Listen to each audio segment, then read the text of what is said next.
Good afternoon, everyone. Welcome to the How to Write a Strong Project Plan webinar. So just quick intros. Today, as Michaela mentioned, we have Paul Vleem, Vista Program Manager, and myself as the Vista Program Coordinator leading today's webinar. Just a quick overview of what we're hoping to cover today. So introductions, we did that. Overview of the Vista program. And then we'll go over components of the project plan.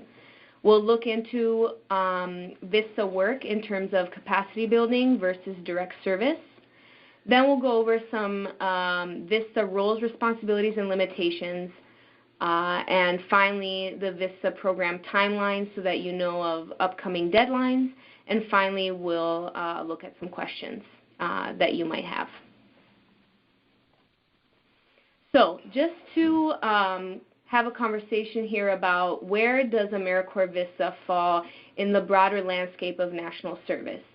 So this chart explains a little what types of programs there are for national service. So at the top you'll see the Corporation for National and Community Service, which we'll always from now on call CNCS for short.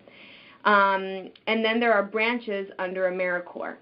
And so VISTA is one of the branches of AmeriCorps, and it was established in 1965 by President Lyndon Johnson as part of the War on Poverty effort. And so this year it's actually celebrating 50 years, which is great. And then under that same category, there's state and national, and CCC. We won't really go into what those entail. And then there's the separate branch that's Senior Corps. So now to give a little background on MCN's VISTA program specifically. So MCN received a VISTA member in 2013 through the City of St. Paul cohort, and soon realized that we would be well positioned to actually sponsor our own program here at MCN, given that the goal of VISTA is to build capacity, and that's what MCN does. So in 2014, we went through the process of establishing MCN as a sponsor organization and decided that our program would need to work in two phases. Our first phase was to place VISTA members in capacity building organizations who are in some way looking to better serve culturally specific organizations. And so this work is focused both internally and externally in looking at how to change certain practices to kind of better achieve our organization's missions. And so the first phase started in 2014, will end in 2017, and in this phase we placed 7 VISTA members in capacity building organizations. Then phase 2, which begins with this year in 2015, MCN is interested in placing VISTA members directly in culturally based organizations that are led by and serving communities of color to help support capacity building activities within your organizations. And so with that, we'll talk a little bit about how we're going to develop the next phase in this process. So we've already had the initial applications, which were reviewed, and we look forward to getting that feedback to you in the next week or so. But that feedback will be implemented and put into the content of a VISTA project plan, which is a much more robust plan of what each of you are hoping to accomplish through the use of a VISTA member. And as has sometimes been talked about, a VISTA member ends up really being a living grant. They're a person that is able to work within your organization for up to 3 years that can help do the capacity building work that each of our organizations really do need. So it's important that we have comprehensive and fully fleshed out project plans that really guide what that VISTA member is going to be doing over the first year and then extending into the second and third, and how we really round that out. So when we think about what the real purpose of a project plan is, we really look at these 5 different areas. And first of all, it certainly defines the depth and the scope of a VISTA project. It provides the detail required to have a strong plan that the member can work off of. and allow for more independent work so that there isn't as much time that is required of supervisors. But it also gives the opportunity for us as supervisors to really think through all the multiple details that are going to go into any project, what the goals of that project might be, what activities are going to be necessary to accomplish those goals, what measurements we might need to understand if those goals are being accomplished, any resources that might be necessary. The project plan gives us the time to really put those all down on paper so that we have a full idea of how we're going to make the most use of VISTA time while they're with our organizations. That same thought and intentionality certainly gives our VISTA members also, guides their work when they're with us. It provides them a timeline, it gives them the activities that they want, it gives them the goals that they want, and that also leads into the last point of VISTA member recruitment, in that having the specifics of what a VISTA member is going to be doing, a discrete project that they can have an impact on, is an incredible recruitment tool for VISTA members to see how they can have some impactful work within a limited time within each of our organizations. It also serves as an accountability tool for us as organizations. Project plans are not going to be set in stone from the start. They can change over time, and they often do as we recognize different changes in the situations in our community or even in our own organizations, recognizing that a VISTA member's goals and responsibilities might need to shift. But we are creating a plan in the first place so that we know what we're changing and how those changes are going to impact the work, and that we've already put the thought into what our goals are going to be and how they're going to be affected by any change. So let's get into the many parts of a project plan. You'll see off to the right-hand side we have a screenshot of a project plan, and we'll look a little bit more in depth at the multiple parts here. So first, maybe some definitions. This slide has a lot of text, and this really, we don't typically make slides with a lot of text, but we wanted to have this on here so that when you look at this PowerPoint later, you have a good understanding of what we're asking for in each of these different pieces. And each of these different pieces are requested of us by CNCS. And so we're looking to you to fill out these community needs and goal statements and the like, so that CNCS is also on board with the work that you're doing in each of your different organizations. So we can start from the top. Of course, a project plan is what we've just talked about, a comprehensive, results-based plan that addresses a particular community need. Both the community need and the goal statement are things that you talked about in your initial proposal, and in your project plan, you really shouldn't have to do a whole lot more work to those two pieces. Actually, for the community need, there are a number of proposals that might need to just slim that down a little bit. It doesn't need to be as comprehensive, but it does need to have a summary of the problem, the issue that you're hoping to address with this project. We all recognize that there are a number of community needs that our communities face that we're responding to. This project plan is asking you, what is the community need that this VISTA member is going to be addressing? And so directly related to that, of course, is the goal statement, which is describing, you've just talked about the community need, what is the VISTA going to be doing that's going to address that need, and how is it going to be played out over the next 3 years. So then we get into the more detailed pieces of the proposal and of the project plan, and these were not included in the initial proposal. So we'll spend a little bit more time with these. First, each of us has a goal that we want our VISTAs to accomplish in our organization, and each one of those goals is going to have a milestone.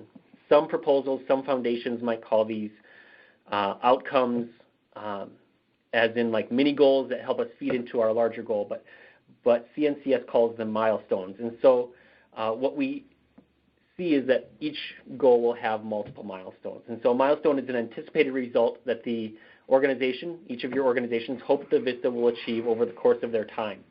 And again, we're looking at a project plan that's 3 years long. This first VISTA will be with you for 1 year, and then another VISTA will replace them, and another VISTA will replace them. We as organizations, want to see this as a 3-year plan that 3 different vistas carry out over those 3 years. So always keep in mind what is the total 3-year plan that we have. And certainly as we get into these milestones, your first year is most likely going to be your most detailed year because it's the most predictable. It's the closest to where we are right now. And year 2 and 3 milestones are fine to be a little bit more general, but we certainly want to give as much detail as possible, both so that we know, again, what our vistas are doing and that they have the instructions for their work as well. So under each milestone are these 4 different areas. Is your indicator and evidence of progress, your target, how that target's going to be measured, and the description of the measurement process. All of this is really about, if we've said what our milestone is going to be, what this mini goal that feeds into our goal statement is going to accomplish, how are we going to know that it's been achieved? And so in the indicator evidence of progress, what they're asking for is the type of information that you're going to collect to know that this milestone has been achieved or that a part of this milestone can be achieved. They're looking for a type of information here. So this could be attendance levels at your events, participant responses to surveys, additional funds brought into the organization, volunteer programs that have been established. They're talking about where are you going to look within your organization or within your participants, within your stakeholders, where are you going to look to see if this milestone has been accomplished? And then the second piece, the target, is asking, once you've looked in that direction, what do you hope to have accomplished through your VISTA? What is the target level or amount of change that you expect to achieve as a result of your VISTA? So as an example there, it might be that your events have an increased attendance of 20%, or that 3 new grants have been secured for a particular program within your organization. So again, as you look in those different directions, what is the level or amount of change? And so we're often looking for a number here within the target line item there. Thirdly, how are you going to know that that target has been accomplished? And so what we're looking for here is the tool that you've used to measure. It could be surveys, checklists, observations. People in education would often use tests. It could be focus groups. You could even use, sometimes it's pretty clear, say for the target that's an example of 3 new grants secured for the program.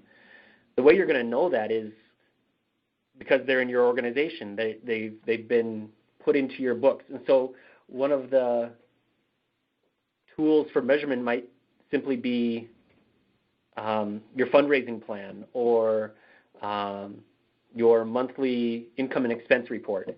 Those are legitimate measurement tools as well. And then lastly, a description of measurement process. As it says there, what they're looking for, what we're looking for, is who's going to collect that data, who are they going to collect it from, using which instruments, when and how. So there's a lot there. And in that example, I've underlined the key pieces that they're looking for. So in that example, we're saying that the VISTA member is going to be the one who collects the data. They're going to collect that data through survey responses. They're going to collect it from program participants. They're going to do it every May, and they're going to do it every year. So we have addressed the who, from whom, using which instruments, when, and how.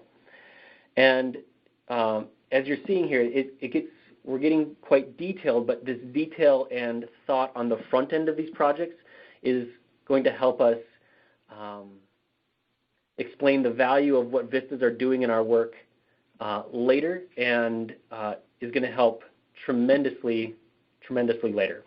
So I wanted to look at an example of all of these things put into place, or all of these things put into practice, as well as last level of certainly the activities that are being used for accomplishing each of these. So let me see if I can get this to work.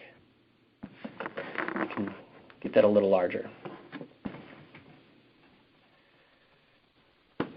So this is an example of a project plan from last year, and a VISTA that was actually here at the Minnesota Council of Nonprofits. So we can share this with each of you as well, and use it as as a sample to understand how each of these different components are implemented within your project plan. So the community need, again, is going to be a summarized statement of what you've already talked about in your initial proposal. Your goal statement is what the organization hopes to accomplish through the work of their VISTA in the coming 3 years.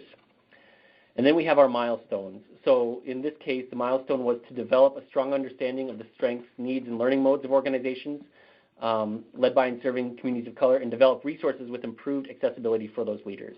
It's quite broad, but the specifics of how we know that's happened come in our details below. So what is our indicator? There's certainly going to be the nonprofit resources that have been completed. We have a number of targets here that show we are meeting that milestone. We're measuring that by applying our project plan, which is what we have right here, to saying, are we sticking to the plan that we've had put in place? And then a description of how we do that data collection is that the VISTA project supervisor will use the project plan approximately twice per month to track the status of the VISTA member, of the tasks that the VISTA member is responsible for and have accomplished and working on. And so so after we've done all those, we also want to discuss what their activities are. And this is the last part of each of the milestones that we want that need to be accomplished, or that needs to be filled out. So again, the more detailed, the better, in that it shows all the different components of what needs to happen in order for our goals to be accomplished.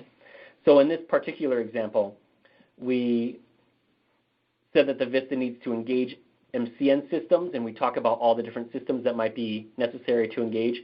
And then it's also important that there's a timeline also attached to when is that activity going to happen. It might not happen through all 3 years. It might be necessary that it happens just in month 1 through 2 of the first year.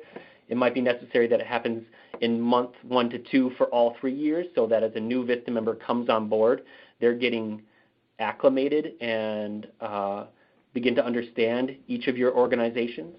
It could be that it's an evaluation that happens at the end of every year. Whatever makes sense for that activity, you should talk about your timeline in the second column.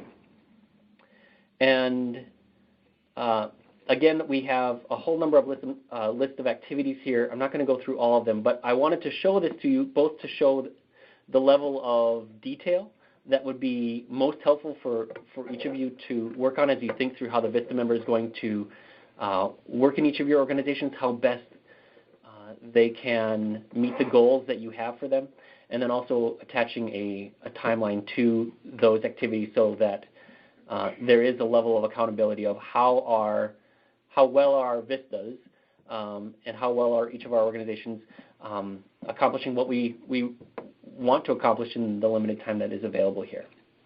So again, I will send this onto you after this proposal, or after this discussion, either today or tomorrow morning. And again, if there are any questions, I know that there's a lot of detail here and a lot of different components here. Please feel free to type out your questions, and would love to respond to anything that you have, anything that we need to clarify more, because we certainly want to help through developing this project plan for each of your organizations.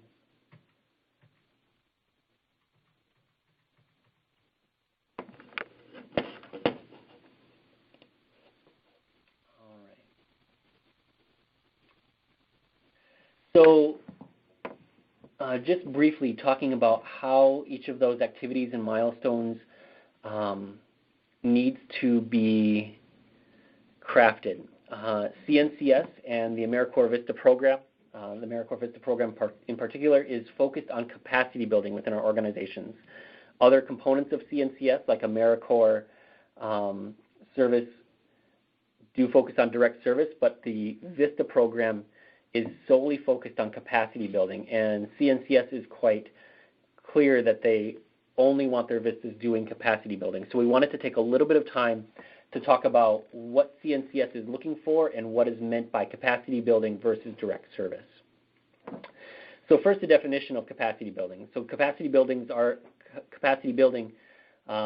the tasks and activities that are used to create, expand, and strengthen an organization's systems and processes. These tasks and activities include the transfer of knowledge, relationships, and products. And those three areas of knowledge, relationships, and products are often talked about in VISTA language, as these are things that VISTA members are cultivating and growing, but also is essential that they're not taking them with them when they are done after their year. So when we're thinking through our project plans and as we're thinking about capacity building, we want to be thinking about how do our VISTA members cultivate knowledge, relationships, and products in a way that both helps our organization and also leaves those things with our organization when their term is finished. So the transfer of knowledge is the information that is gained by VISTA members during their term of service that is passed along to your staff, your board members, your volunteers, whoever is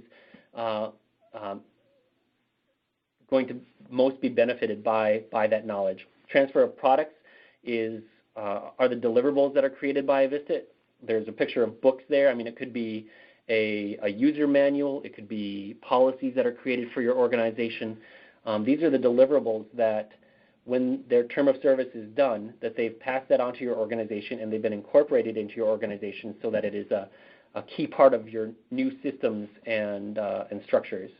And then lastly, a transfer of relationships. And looking at a number of the proposals that are in right now, transfer of relationships is going to be a really big deal. A lot of our VISTAs are going to be working on building relationships with funders or capacity building partners, with other organizations that are doing similar work to us. How do we make sure that those relationships are successfully transferred to each of you as staff or to your volunteer or to your boards so that when the VISTA term is done, you as an organization are stronger, are more connected, and that those relationships are sticking with you to prove that. So here are some examples of making the distinction between both capacity building services and direct services. So capacity building would be the act of recruiting volunteers to build houses. A direct service would be having your VISTA build houses themselves. The same way, developing a database of mentors helps each of your organization to better understand and manage and recruit your mentors. But having your VISTA mentor teenagers is much more of a direct service that isn't necessarily building the capacity of your organization. It's helpful, but it's not the mission and goal of a VISTA. Writing a financial literacy course and curriculum would be one of those building of a product for your organization that can then be transferred to your organization and helps develop a greater program within each of your organization. But if a VISTA was teaching a financial literacy course themselves, again, that might be helpful to the people who are in that class, but it's not serving your organization to help make you stronger or more connected or have the products and policies, procedures that you need to take with you once that VISTA member is going on. Same thing for working as a fundraiser or setting up partnerships within the community. Both of those are ways in which a VISTA member can enhance the capacity of your organizations in a way that simply delivering Meals on Wheels or providing health services would not do. So some of the possible outcomes, when you're thinking of the milestones that you use for your project plan, think about this slide as a way to help understand what possible capacity building outcomes you might want to use for your milestones. So if you are talking about increasing services, there are examples of having your VISTA work on a program that helps serve more beneficiaries or increases the utilization of services. Expanding service delivery, examples might be developing new programs or services or improving the quality of the programs and services you already have. Strengthening organizational capacity could include building new partnerships, improving collaboration with existing partners. Certainly, fundraising would be part of that as well. Increasing operational resources is a frequently used outcome of VISTAs is how do we help volunteers, how do we help manage a volunteer program that's going to be most useful for our program, or how do we diversify our funding in a way that's going to make us a stronger, more robust, more stable organization in the future. And then improving infrastructure and increasing marketing and communication systems are other types of categories that you might want to look to as you're developing your milestones. Now, just to be clear, each of these are categories, and they are quite general. As you're developing your milestones for your organizations, be sure to think through the specifics of how each of these categories are going to be implemented in your program, and to include those specifics within your activities and within your milestones as well, so that it is going to be most tailored to the needs and the context that you are working in, not just suggestions that CNCS might have for you, but really thinking about how would this milestone or this category be implemented given what I know about my community. Okay, now we're going to shift gears a little bit and look at VISTA members and what they can and cannot do. So we're going to start with what they can and should do. As they are federal resources, there are some, responsibilities and limitations that we're going to see. So a VISTA member has to be at least 18 years old or older. This is a rather new policy. They can attend school or a class during their VISTA year of service. However, this should not interfere with their work at site, and usually it needs to be approved by both the direct supervisor at the site and then also cleared through the sponsoring organization. So that would be us, Paul or I. Just to be clear, a VISTA member commits to 12 months of service, and they are expected to work a minimum of 40 hours a week, but they say they are 24/7. So if you have special events, evenings, or on weekends, you can expect for your VISTA members to be there. They should be a U.S. citizen, national, or legal resident. And these are just a few of the VISTAs can and should. Now let's move on to what VISTAs cannot do. As we know, VISTA is a full-year commitment, and they receive a stipend that is quite modest, less than $12,000 a year. And this was seen as important when VISTA was established, that members would experience firsthand the hardships of living in poverty, though we know that generational versus situational poverty are very different, and so we acknowledge that. But that being said, VISTAs cannot be employed in any other way apart from what they receive in terms of the stipend federally.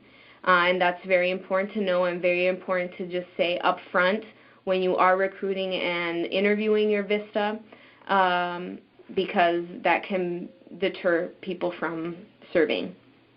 In addition, a VISTA member should not replace work already being done in your organization by another staff member. We see that sometimes, and that's not acceptable behavior. And then there are some limitations around political and lobbying activities, which I have kind of mentioned to you kind of one-on-one before. But definitely members cannot participate in voter registration. They cannot drive voters to the polls. They cannot participate in efforts to influence legislation or any activities like these. Now, they cannot do these things on VISTA time and when they are wearing, VISTA gear or anything like that. However, obviously we want people to be engaged, and so, when they're not when they're not in the role of VISTA member to your organization, they're free to, lead their lives however they wish in terms of their political leanings or whatever. And in the same vein, VISTA members should not conduct any religious instruction during their service time.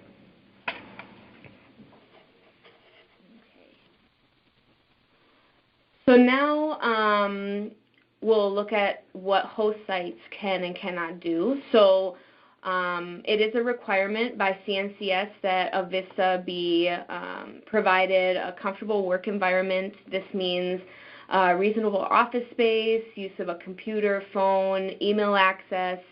That's comparable to what other paid staff use within your organization. In the past, we've had questions about whether or not, maybe a VISTA member could share a space with a staff member who's part-time, and this would not be acceptable because your VISTA will be working full-time and they will need to have access to these things in order to do their work. In addition, a VISTA member should have a full-time supervisor, and usually we encourage for VISTA members and supervisors to have a established check-in time, usually weekly or every 2 weeks.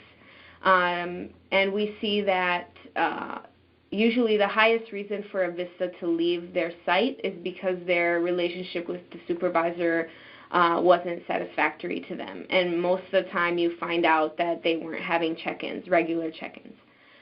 So that's really important. And that also makes me think of if, say, a VISTA member were to quit 6 months into service, you would not be able to replace that VISTA member for the remainder of that year. So once the next August or recruitment time comes along, then you could get another placement that following August, but not in that same year. So you would lose a year. So it is really important that you keep your VISTA engaged and make sure that you communicate to them that they are a valuable part of your organization, and that you value them.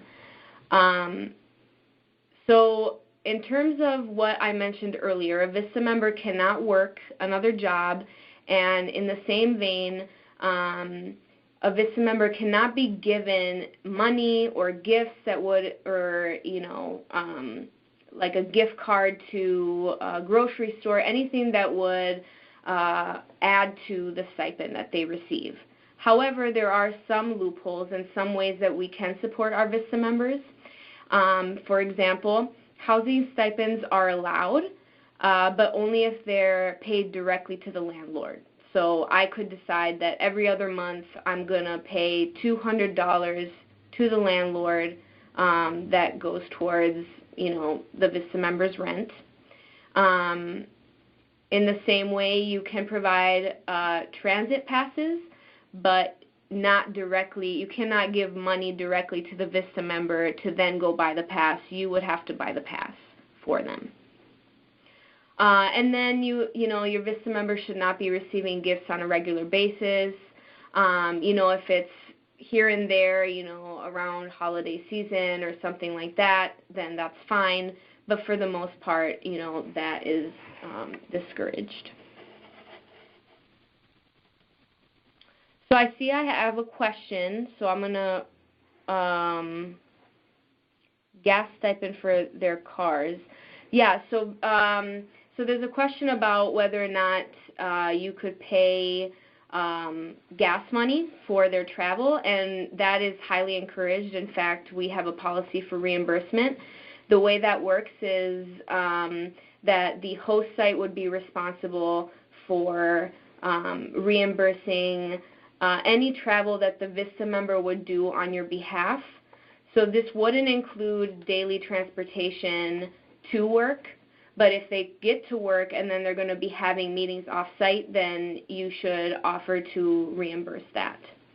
So yes, you can reimburse for gas, and you should.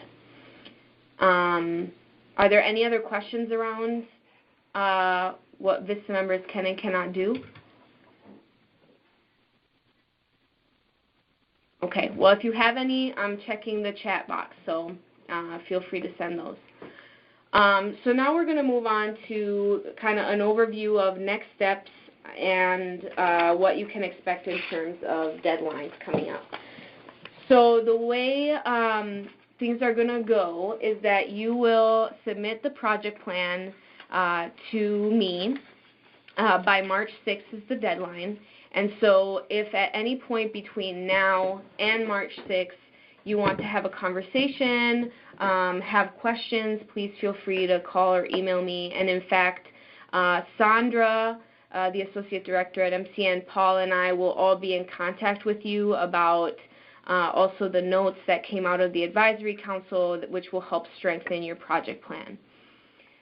So then what happens with your project plan is once we receive it, we'll review it, and we'll translate the project plan format into the VISTA assignment description, which is the format that CNCS uses in their program called eGrants, where we track all of VISTA activities essentially.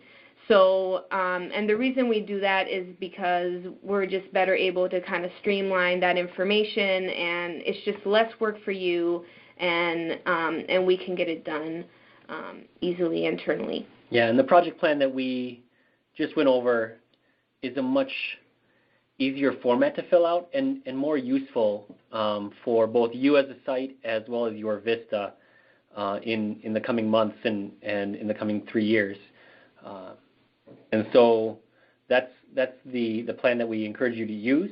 But CNCS likes their format, which is a little bit more clunky, and so we want to, as Coco said, make sure that you have the most useful, but we will work as the go-between to make sure that CNCS has everything that they want as well.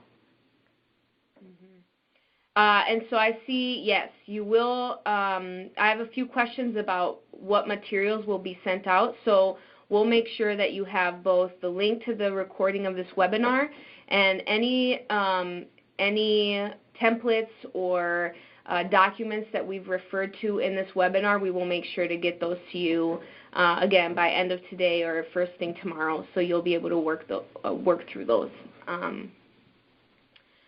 So you'll turn in the project plan to us on March 6th.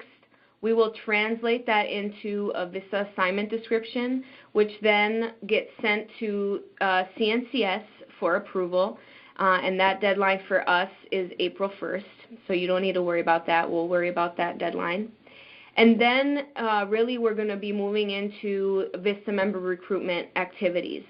And so this is going to be obviously really important. So MCN will do a lot of work internally in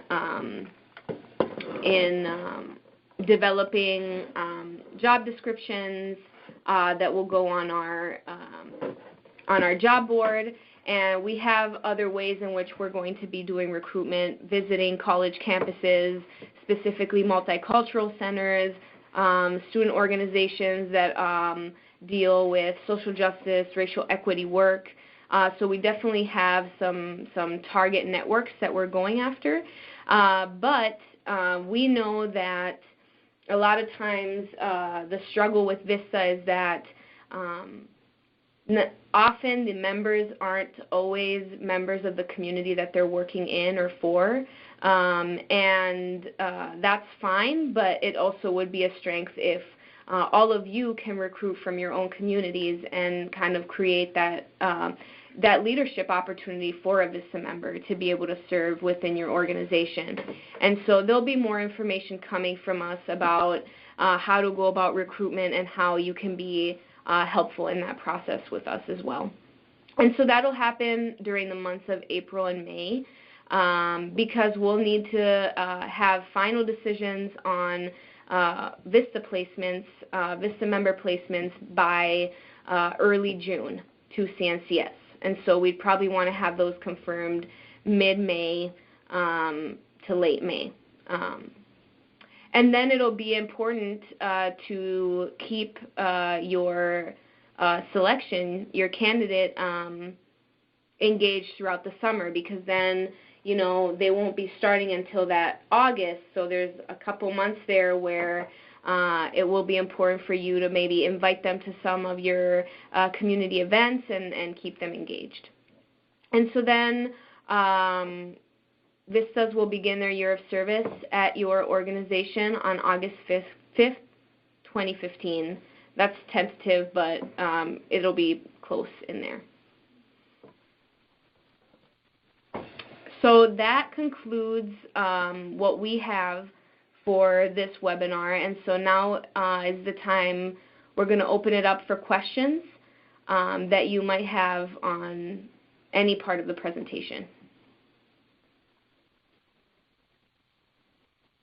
And if you have any questions, feel free to type them out in the box on the right of your screen.